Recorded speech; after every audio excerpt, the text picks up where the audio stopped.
Hi everyone, I hope you are doing well and welcome to another session of Q&A where I read comments left on my videos on my YouTube channel and I try to answer them to best of my ability.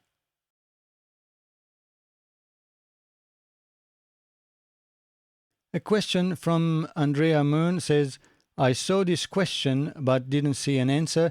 Is there a way to export each MIDI track separately?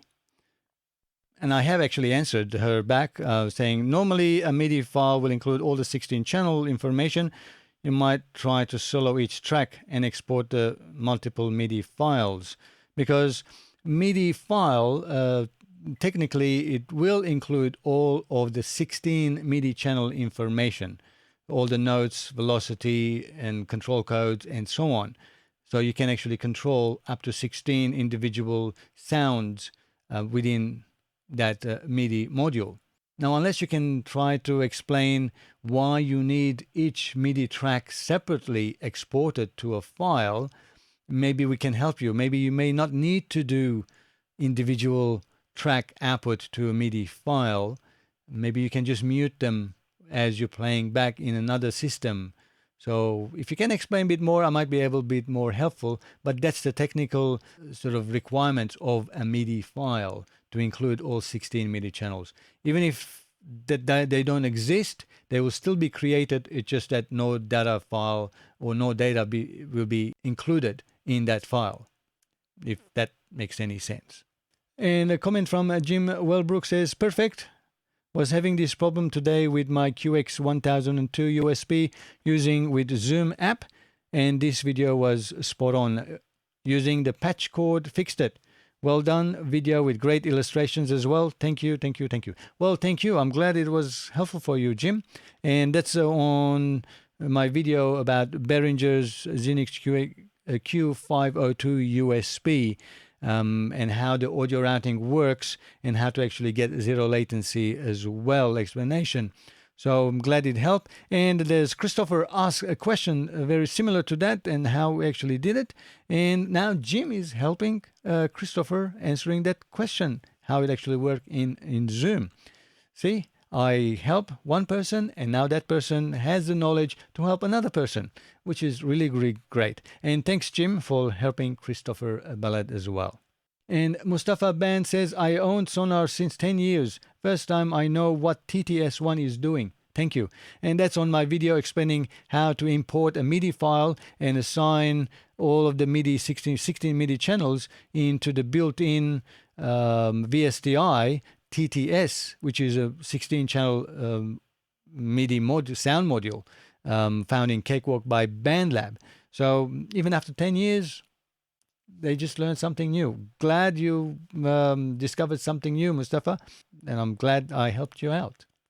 Daniel Sean says, finally I found a comparison review that helps me to understand why I might increase my purchase price. To my ear, I did get a smoother, warmer sound from the MXL. The question is, how much more do I spend for that small difference? Could I get the same warmth out of the Behringer after DAW editing? And that's a comment on my review and comparison between the Behringer C1 condenser microphone and the MXL 550 condenser microphone. I've done that a few years ago.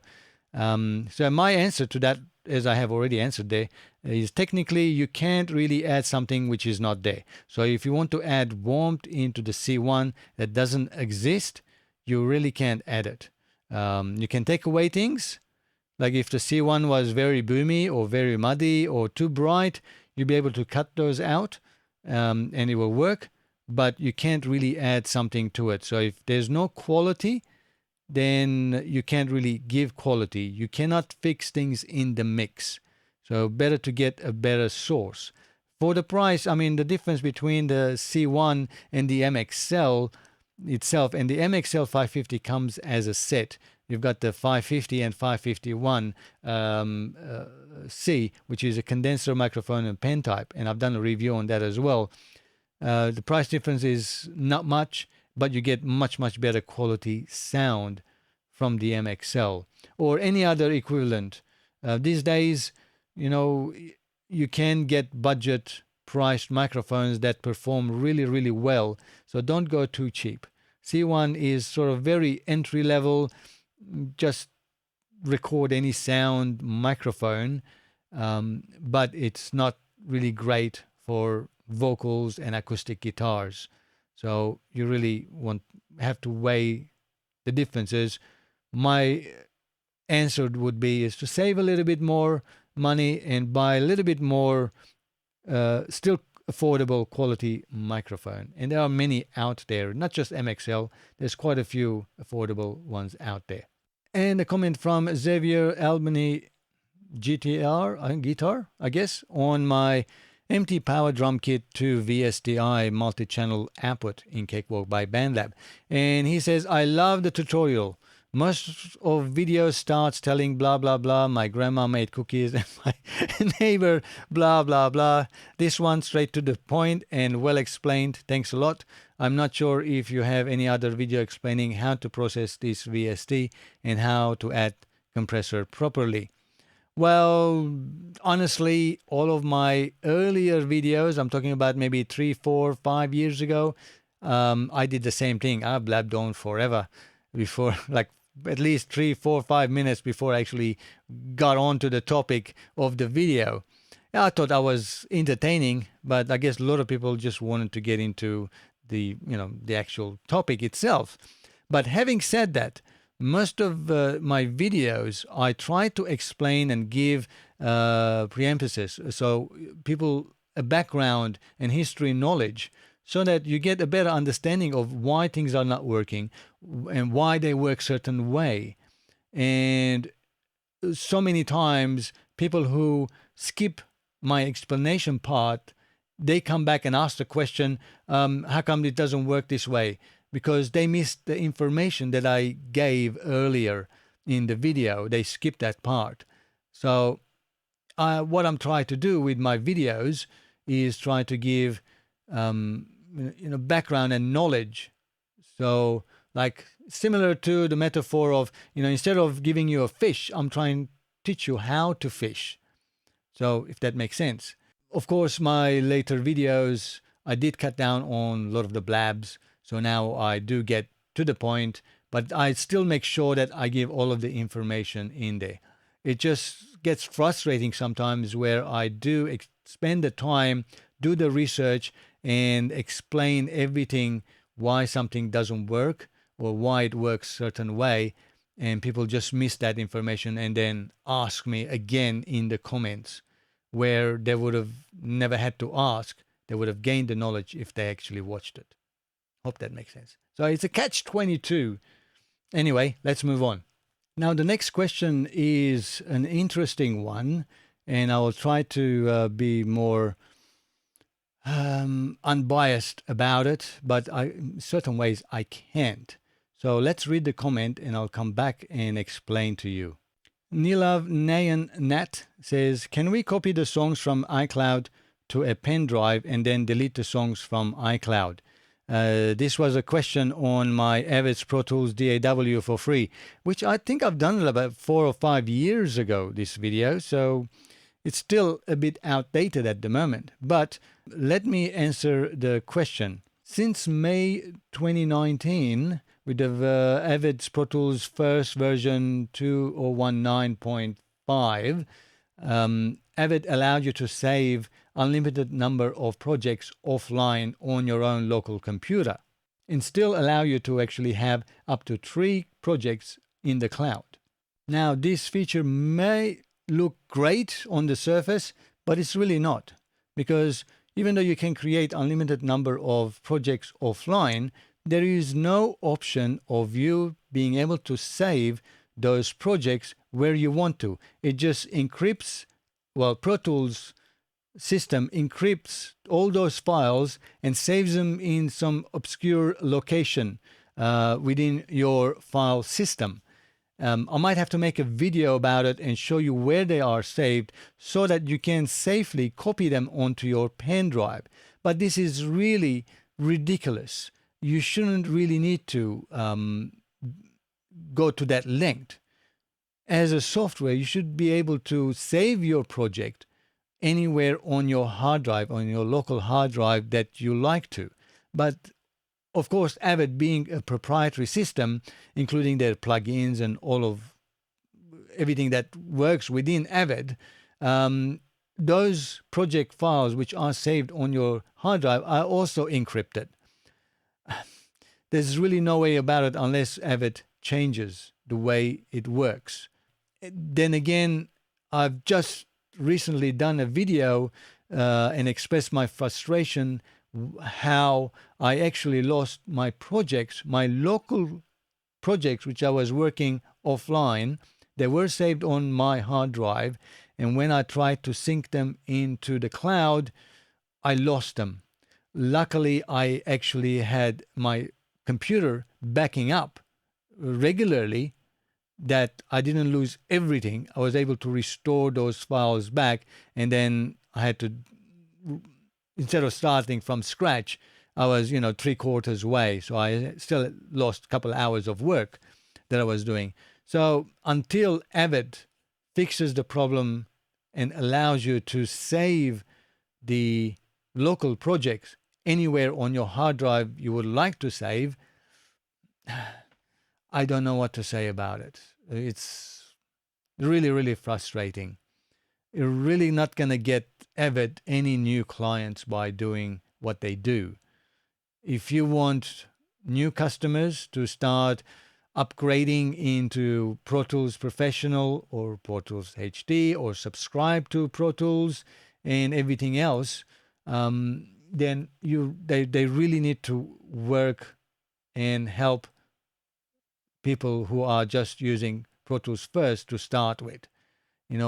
I understand they're trying to be the standard of the industry, but they're really not. There's so many other DAWs out there which far better than Pro Tools in many aspects, in many ways. But I guess they try to, look themselves that way, but they're really not doing any good to themselves.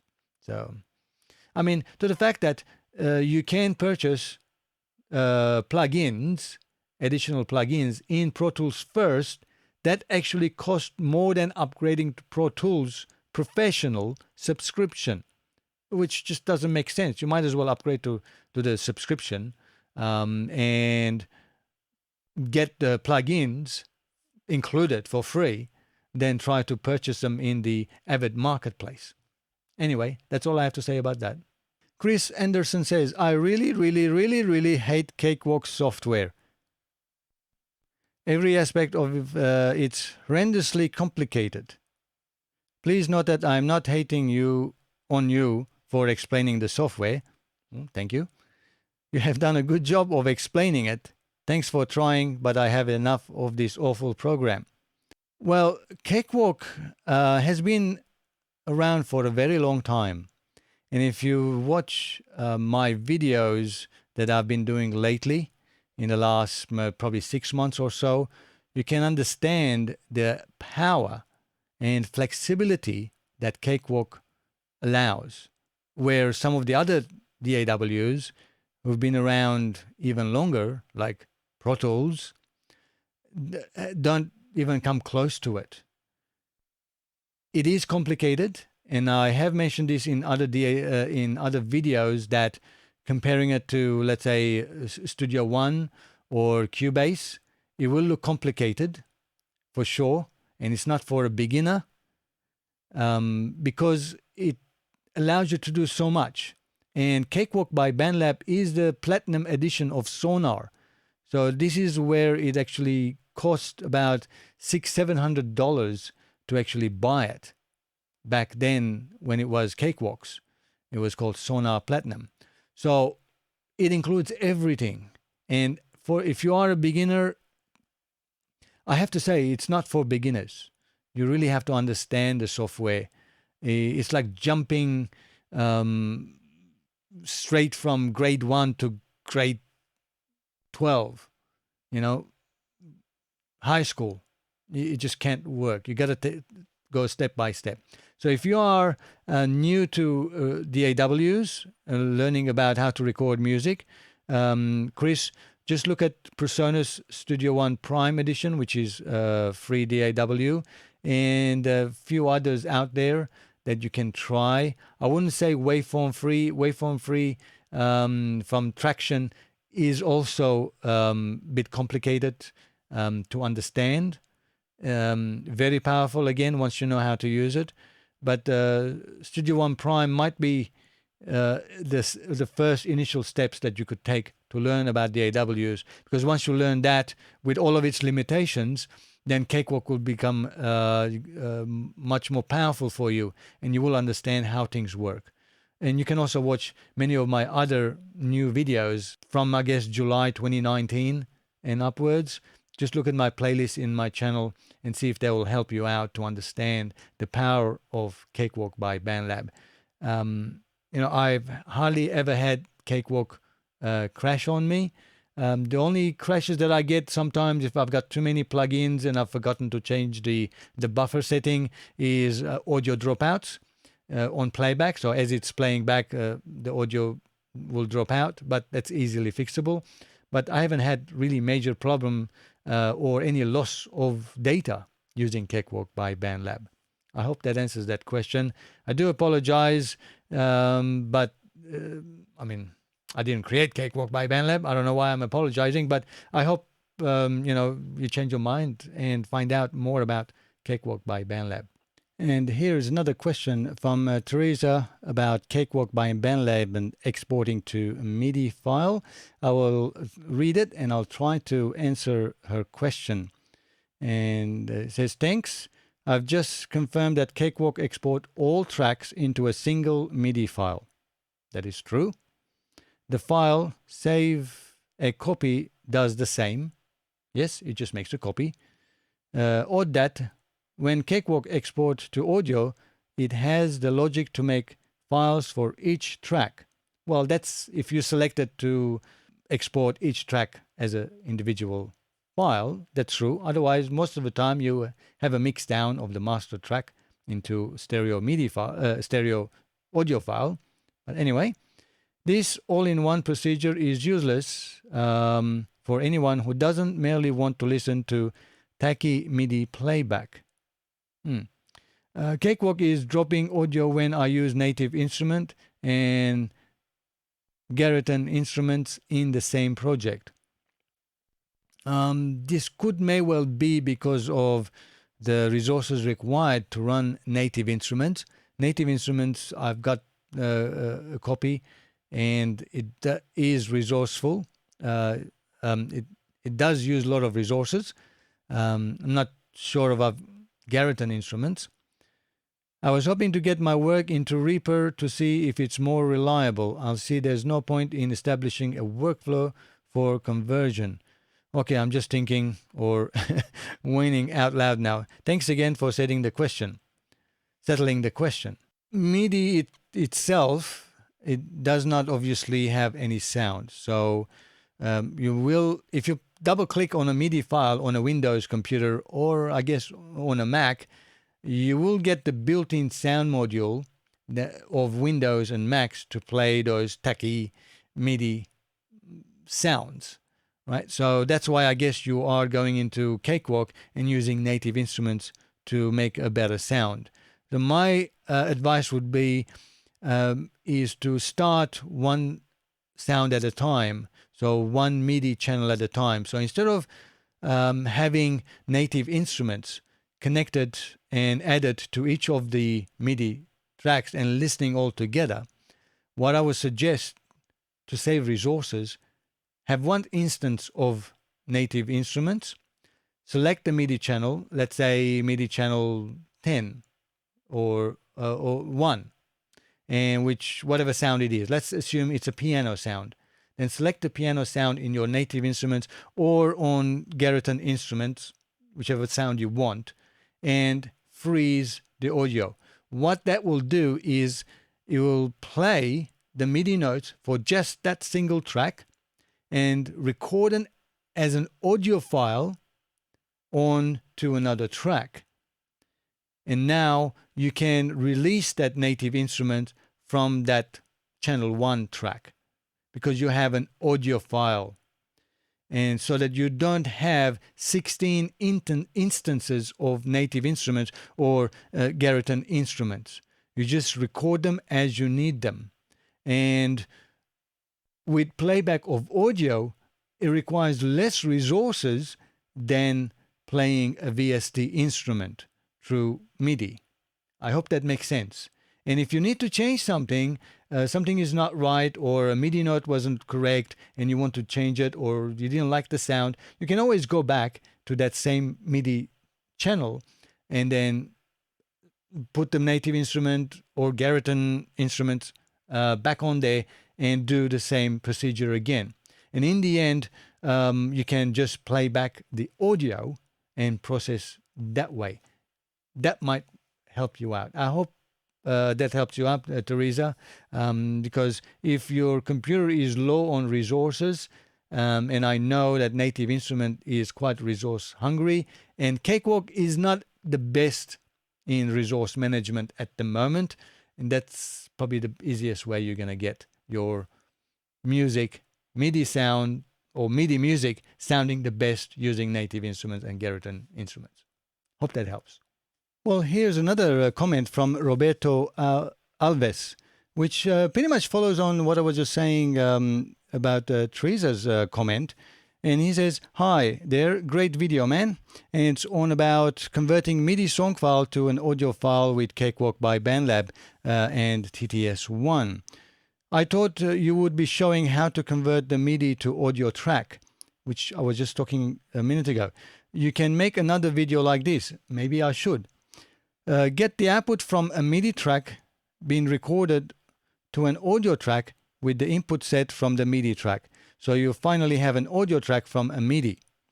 And this might follow up Teresa's problem of, overloading, not enough resources to run native instruments and so on. So this could be probably another request. And now it's possible, and it continues saying, and now it's possible to export the whole project to an MP3 file, for example.